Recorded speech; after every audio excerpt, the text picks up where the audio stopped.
So ayun mga kapangarap, day 3 na nga namin dito sa Canada at ngayon nga nagpaabot ulit ang ating mga kababayan sa amin ng mga gamit na siyang magagamit namin paumpisa dito sa Canada. Kagaya po ng mga kaldero, kawali at plato at higit sa lahat kitel. At hindi lang yan mga kapangarap, binigyan nga din nila kami ng carpet mga kapangarap at car seat mga kapangarap na siya magagamit namin kapag ka nagkasasakyan kami dahil hindi daw kami makakabiyahe ng walang car seat kapag kami anak kami.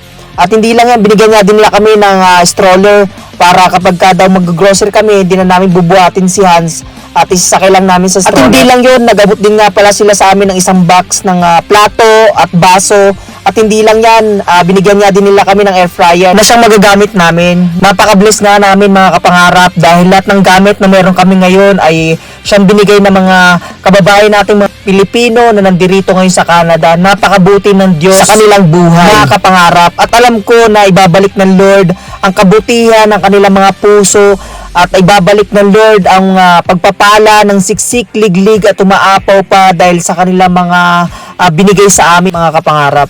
At salamat, hanggang dito na lang ang video ito. See you sa mga susunod ko pang mga video.